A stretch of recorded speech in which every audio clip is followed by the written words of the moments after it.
O Senhor esteja convosco. Ele está no meio de nós. Proclamação do Evangelho de Jesus Cristo, segundo Mateus. Glória a vós, Senhor. Naquele tempo, Jesus contou esta parábola a seus discípulos. Um homem ia viajar para o estrangeiro. Chamou seus empregados e lhes entregou seus bens. A um deu 5 talentos, a outro deu 2, e ao terceiro 1. A cada qual de acordo com a sua capacidade. Em seguida, viajou.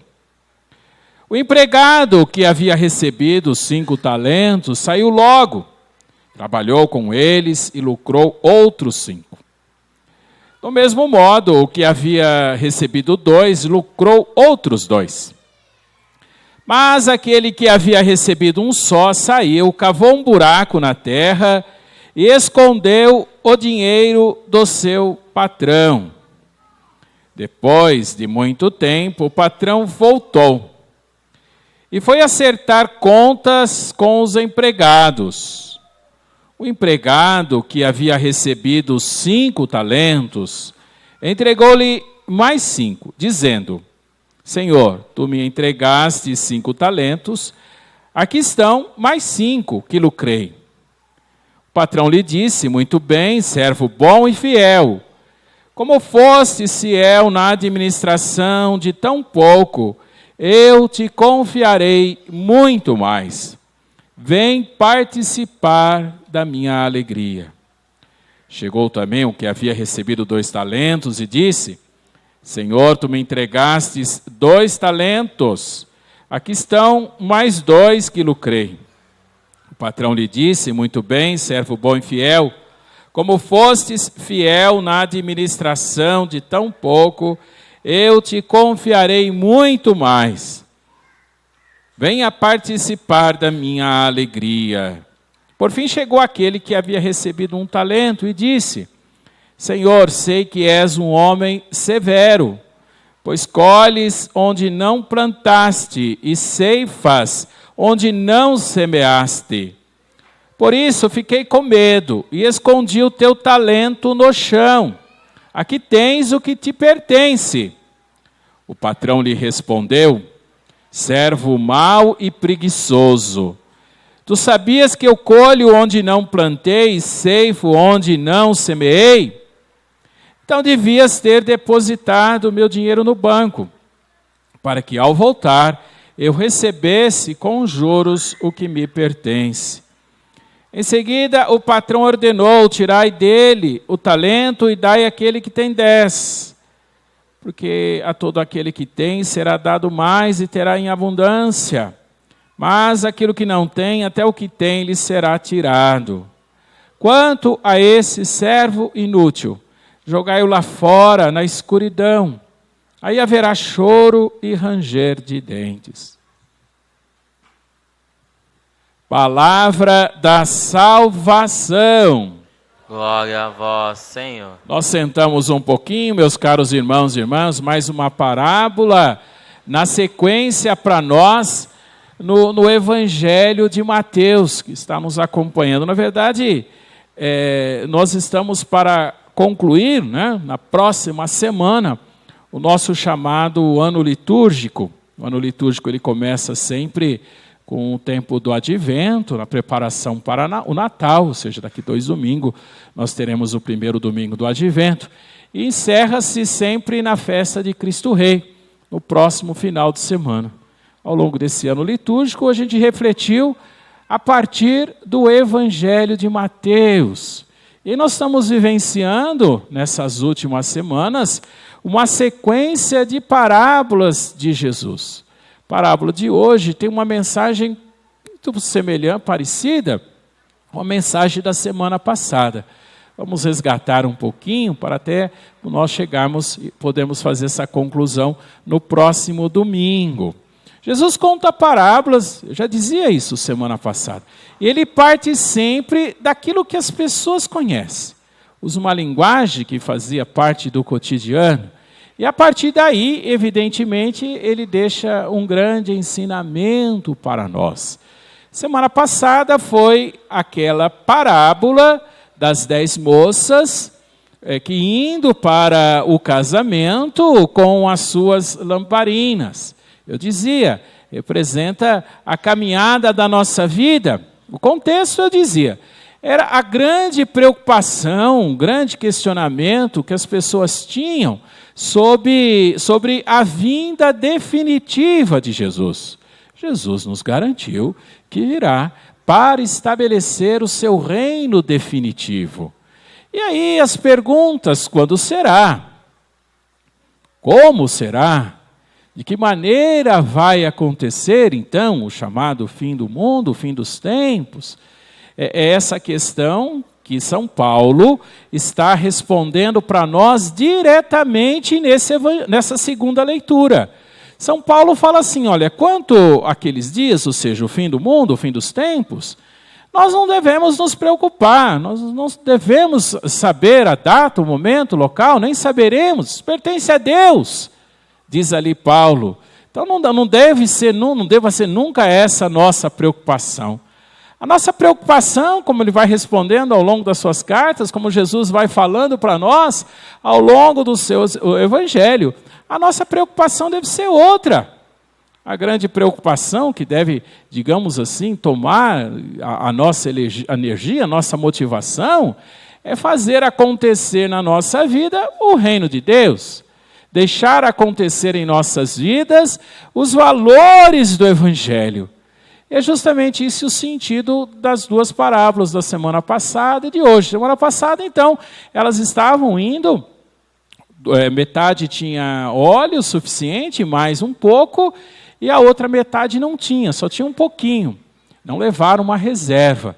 E a gente refletia que é o óleo da caridade, é o óleo do amor.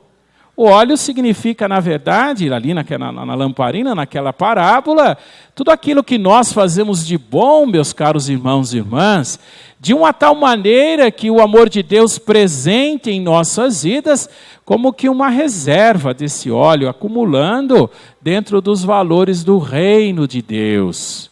Hoje, como eu disse, a parábola é semelhante. A parábola é a chamada parábola dos talentos. Diz aí o texto que um homem ia sair de viagem, lógico, está falando do próprio Jesus. A viagem aí é a paixão, morte e ressurreição de Jesus, Jesus completando com o mistério pascal a sua missão. E antes de sair de viagem, no final aí da parábola ele volta, ou seja, também está falando no final dos tempos, né? E antes dele sair de viagem, então, ele distribui os seus bens na forma de talentos. Bom, uma interpretação que geralmente se faz, esses talentos, na verdade, seriam os nossos dons. Mas veja bem, não tão simples assim. Se a gente pegar ali, logo no comecinho, no versículo 15, mais especificamente, do capítulo ali passado para nós, diz assim, que o homem distribuiu os seus talentos conforme a capacidade de cada um. Bom, se está falando, se distribuiu conforme a capacidade, então não são dons, não, porque senão seria redundante.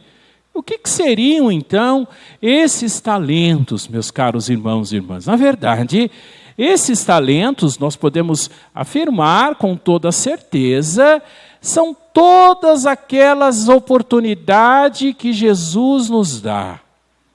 A circunstância de nossas vidas em que temos a chance, a oportunidade, o talento de sermos pessoas boas. E aí, resgatando até aquilo que eu dizia semana passada, sermos pessoas boas para os outros. Nós conseguimos com toda certeza sermos pessoas boas para nós mesmos. Nós temos uma facilidade muito grande de buscarmos sempre aquilo que é melhor para nós. Disso a gente não tem dificuldade.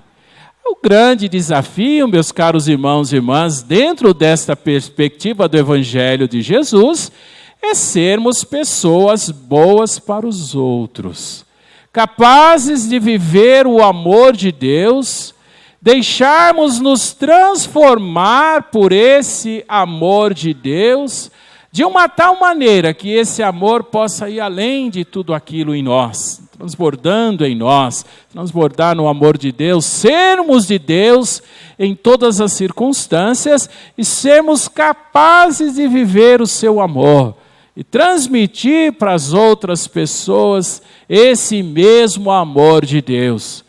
Poderíamos nos questionarmos, meus caros irmãos e irmãs, da seguinte maneira: na passada estivemos na igreja, nos abastecemos da palavra de Deus, nos abastecemos de Jesus na Eucaristia, nos fortalecemos pela palavra, pela Eucaristia, pela nossa participação na missa, rezamos juntos as nossas orações, as nossas súplicas, a nossa ação de graça.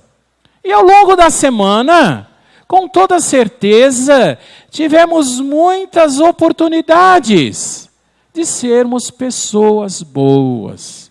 O grande ideal da nossa vida é poder retornar na Santa Missa, na nossa liturgia dominical, para oferecer a Deus a nossa oração de graças, de todos os momentos que nós fomos pessoas boas. Tudo aquilo que nós temos para oferecer para Deus, justamente, a partir da nossa adesão pessoal ao Evangelho de Jesus. E juntos, oferecendo essa nossa ação de graças, né, em oração e súplicas, crescermos na comunhão a partir do Evangelho de Jesus. Na próxima semana, a liturgia, fechando o Evangelho de Mateus, o Evangelho vai falar para nós concretamente como é que nós somos pessoas boas para os outros. Mas isso é o Evangelho da semana que vem, a gente reflete semana que vem. Né? Hoje, essa despertar, na verdade, de vivermos a oportunidade que Deus nos dá para sermos pessoas boas através desses talentos. Voltando aí no Evangelho dos talentos, propriamente dito, dá para entender agora. Olha, aquele que, na verdade, multiplicou os talentos, ele não perdeu nenhuma chance de ser uma pessoa boa. É por isso que cresceu. Aquele que, na verdade, escondeu o medroso ali, o terceiro medroso, que recebeu só um, e enterrou, esse, na verdade, ele buscou viver para si mesmo. Ele só fez para si. Não se abriu à graça de Deus. Guardou para si, na verdade, não viveu essa dimensão, como lhe será tirado e vai ser dado para aquele que já tem mais, porque aquele que tem mais, ele não perde a oportunidade. Na verdade, ele consegue perceber todas as oportunidades. Deus batendo a porta, ele consegue perceber e se abre a esta graça de Deus. Por isso lhe será dado mais, cada vez mais. E aquele, na verdade, voltado para si mesmo, não consegue perceber. É por isso até aquilo que tem, ou seja, todas as oportunidades que tem de viver o amor de Deus, ele não consegue perceber. Passa batido. É por isso a palavra-chave lá da semana passada, que é repetida para nós hoje lá na segunda leitura. A vigilância. Estarmos atentos. Deus está nos mostrou essa semana em um monte de momentos e um monte de circunstância. E nós nunca podemos enterrar, ou seja, nunca podemos querer somente para nós mesmos. Estar atentos e abertos a Deus para fazer acontecer essa ação de graças de Deus em tudo aquilo que fazemos. Completando a mensagem das leituras, a primeira leitura hoje faz uma exaltação à figura da mulher. Bonito, livro dos Provérbios. Mas deixa o padre contar uma coisinha para aumentar o nosso entendimento e a nossa compreensão. Existia no trato, no que diz respeito à figura da mulher, na época, uma forma muito pejorativa, desvalorizando a figura da mulher. Os rabinos, eles costumavam dizer que as mulheres tinham 4 características. Veja bem, não vai ficar bravo com o padre, não sou eu que estou falando, são os rabinos. Eles diziam sobre os rabinos, não o padre. Então eles falavam assim, que a mulher ela tinha 4 características. Era fofoqueira e faladeira, elas eram comilonas e gulosas, elas eram ciumentas e preguiçosas. Era isso que os rabinos ensinavam sobre as mulheres. Dentro desse contexto, a palavra de Deus quer resgatar um sentido verdadeiro, um sentido de Deus. Lá no comecinho da Bíblia diz assim: Deus os criou, homem e mulher, e os criou à sua imagem e semelhança. Olha que belíssimo, a nossa definição na Bíblia aos olhos de Deus. E aí o livro dos Provérbios, né, ele vai dizer sobre a mulher, belíssimo ali, depois você retoma até na sua casa. Falando da mulher, ele fala assim, da felicidade do homem ao conviver, ao ser, na verdade, marido de uma mulher forte, diz a leitura. Esse sim, essa mulher forte é preciosíssima. Diz lá o texto, vale mais do que qualquer joia, vale mais do que qualquer tesouro. Esta mulher forte, aí a primeira característica, a segunda diz assim, ela consegue trabalhar com as suas próprias mãos. Ele fala justamente ali do tear, né, do tecido, de fazer o tecido a partir da roca. Ou seja, a segunda característica, a mulher é uma mulher esforçada, é trabalhadora, extremamente empenhada, extremamente, digamos assim, preocupada nos seus afazeres e fazendo com responsabilidade.